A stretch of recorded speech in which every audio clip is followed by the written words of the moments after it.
আজকে কথা বলবো যে কেন এবং কি কারণে একই ধরনের খাবার খেলে বা একই খাবার খেলে কিছু লোক মোটা হয়ে যান এবং কিছু লোক মোটা হন না। তো এরকম হতে পারে যে একই পরিবারে আপনি হয়তো একই ধরনের খাবার খাচ্ছেন, কিন্তু আপনার পরিবারে আরেকজন প্রচুর খাবার খেয়েও তার কিছু হচ্ছে না, কিন্তু আপনি হয়তো মোটা হয়ে যাচ্ছেন।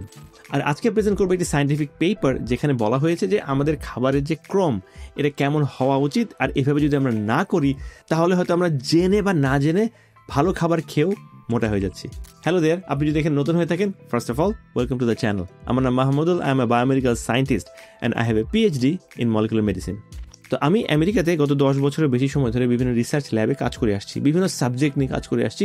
এর মধ্যে ডায়াবেটিস এবং ওবিসিটি এটা আমার খুবই একটা ফ্যাসিনেটিং একটা সাবজেক্ট, এবং এটা নিয়ে অনেক কিছু জানার সুযোগ হয়েছে, অনেক পেপার পড়ার সুযোগ হয়েছে।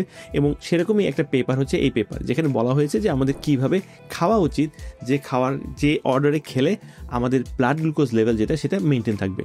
তো আমরা সবাই জানি যে ব্লাডে গ্লুকোজটা কতটুকু ইম্পর্টেন্ট, কারণ আমাদের যাদের ডায়াবেটিস রয়েছে আমরা তারা জানি যে আমাদের ব্লাডে গ্লুকোজ লেভেল বেড়ে যায় যখন ডায়াবেটিস হয়। তো স্টেডি গ্লুকোজ লেভেল মেনটেন করা এটা আসলে আমাদের শুধুমাত্র ডায়াবেটিস না, আমাদের ওভারঅল সুস্বাস্থ্যের জন্য খুব ইম্পর্টেন্ট। তো এই পেপার 2015 সালে পাবলিশ হয়েছে, যেখানে তারা জানতে চেয়েছেন যে কিভাবে খাবারের ক্রম মানে কার্বোহাইড্রেট, প্রোটিন, ফাইবার কিভাবে খেলে আমাদের ব্লাড গ্লুকোজ লেভেল সেটা স্টেডি থাকে।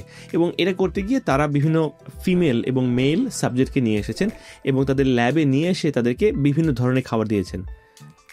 বিভিন্ন ধরনের খাবার না, একই খাবার বিভিন্ন অর্ডারে দিয়েছেন এবং তাদেরকে স্পেসিফিক কিছু খাবার দেওয়া হয়েছে সব গ্রুপগুলোকেই। তো প্রথমে এই স্টাডি করার জন্য যে সাবজেক্টগুলো ছিল তাদেরকে বলা হয়েছে 12 ঘন্টা ওভারনাইট ফাস্টিং করার জন্য এবং কোনো কিছু না খেয়ে থাকার জন্য, এবং তারপরে ল্যাবে আসার পরে তাদেরকে স্পেসিফিক কিছু খাবার দেওয়া হয়েছে। এই যেমন তাদেরকে দেওয়া হয়েছে 55 গ্রাম প্রোটিন, 68 গ্রাম কার্বোহাইড্রেট এবং 16 গ্রাম ফ্যাট জাতীয় খাবার। তো এই খাবারকেই বিভিন্ন অর্ডারে 2 উইকে 2 ভাবে দেওয়া হয়েছে। তো প্রথম যেটা করা হয়েছে যে প্রথম উইকে যখন তারা আসছেন, সায়েন্টিস্টরা যেটা করেছেন সেটা তাদেরকে একটা স্পেসিফিক খাবার দিয়েছেন। সেটা হলো কার্বোহাইড্রেট ক্যাটাগরিতে তাদেরকে দেওয়া হয়েছে ব্রেড এবং অরেঞ্জ জুস। প্রোটিন ক্যাটাগরির মধ্যে দেওয়া হয়েছে গ্রিলড চিকেন ব্রেস্ট, এবং ভেজিটেবল ক্যাটাগরির মধ্যে দেওয়া হয়েছে লেটুস, টমেটো সালাদ, ব্রোকলি এবং বাটার মানে ফ্যাট হিসেবে। এবং পরের ভিজিটে তারা যখন আসছেন তাদেরকে এই সেম খাওয়ার যে কম্পোজিশন সেটা দেওয়া হয়েছে, কিন্তু উল্টো অর্ডারে। আগে যেমন দেওয়া হয়েছিল কার্বোহাইড্রেট, প্রোটিন এবং সালাদ, এখন দেওয়া হয়েছে যে ভেজিটেবল বা সালাদ, দেন প্রোটিন অ্যান্ড দেন কার্বোহাইড্রেট। এবং এখানে যেটা করা হয়েছে যে এই সকল সাবজেক্ট থেকে 30 মিনিট, 60 মিনিট এবং 120 মিনিট পর পর ব্লাড নেওয়া হয়েছে বিভিন্ন রকম প্যারামিটার চেক করার জন্য, যেমন ইনসুলিন বা গ্লুকোজ। ইন্টারেস্টিং রেজাল্ট হচ্ছে যে যখন সেকেন্ড উইকে তাদেরকে প্রথমে ভেজিটেবল এবং তারপরে প্রোটিন এবং তারপরে কার্বোহাইড্রেট দেওয়া হয়েছে, সেই সময়ে যে তাদের ব্লাড গ্লুকোজ লেভেল সেটা আগের সপ্তাহের চেয়ে 73% কম হয়েছে। এবং ব্লাড গ্লুকোজ লেভেল কম হওয়া মানে হচ্ছে যে স্টেডি ব্লাড গ্লুকোজ, ইনসুলিন কম হবে, ইনসুলিন হ্রাস কম হবে, ডায়াবেটিস এবং প্রি ডায়াবেটিস হওয়ার যে সম্ভাবনা সেটা কিন্তু অনেক কমে যায় যদি আপনার ব্লাড গ্লুকোজ লেভেল কম স্পাইক হয়। তো কেন এটা হচ্ছে? খুব ইন্টারেস্টিং এই সেন্সে যে আচ্ছা, আমরা তো সবাই জানি কার্বোহাইড্রেট কি, ভাত, রুটি, রাইট? এই ধরনের খাবারগুলো হচ্ছে কার্বোহাইড্রেট। আমরা আমাদের দেশে যেটা করি যে ভাত দিয়ে খাবার শুরু করি। সো এই কার্বোহাইড্রেটগুলো ভেঙে আমরা জানি গ্লুকোজ হয়, এবং সেখানে মানে এই পেপারে এই গ্লুকোজের কথাটাই বলা হয়েছে। তো আমরা যখন খাবার খাই আমরা সবাই জানি আমরা মুখ দিয়ে খাবার খাই, যেটা স্টমাকে যায়, স্টমাক থেকে ইন্টেস্টাইনে যায় এবং ইন্টেস্টাইনে গিয়ে ভেঙে গ্লুকোজে পরিণত হয়।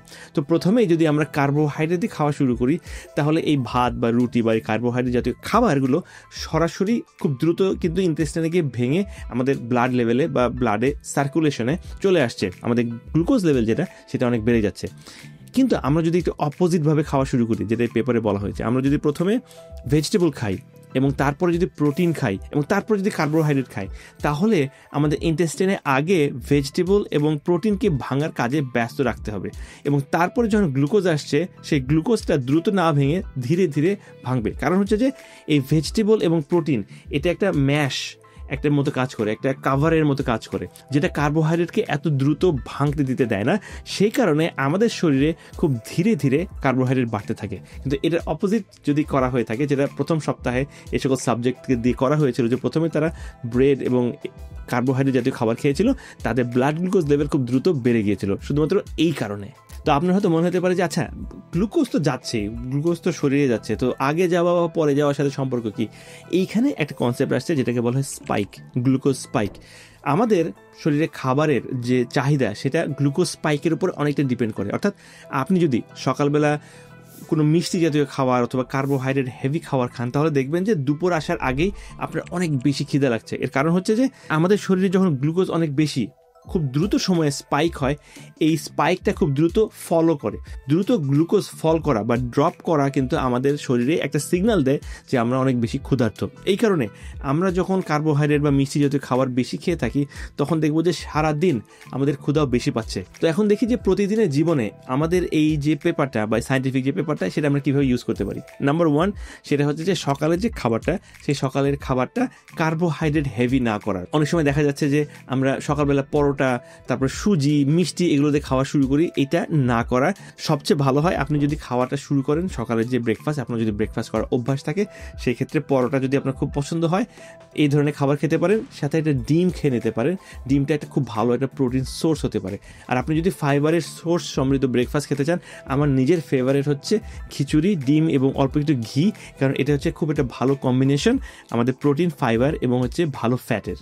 তাই এখন জানলাম যে একই ধরনের খাবার বা একই খাবার খেলে কেন কিছু লোক মোটা হয়ে যান, এবং একই টেবিলে আপনি যদি প্রথমে সবজি, তারপরে প্রোটিন, তারপর কার্বোহাইড্রেট খান, সেক্ষেত্রে আপনার blood glucose level, blood insulin level খুবই স্টেডি থাকবে, আপনার খিদাও সারাদিন কম লাগবে এবং আপনার সুস্বাস্থ্য এবং আপনার ওজন মেনটেন করা খুব ইজি হয়ে যাবে। ধন্যবাদ আপনাকে এতক্ষণ পর্যন্ত থাকার জন্য। এরকম সায়েন্স ব্যাকড হেলথ হ্যাকস সম্বন্ধে যদি জানতে চান চোখ রাখুন আমার চ্যানেলে। ধন্যবাদ।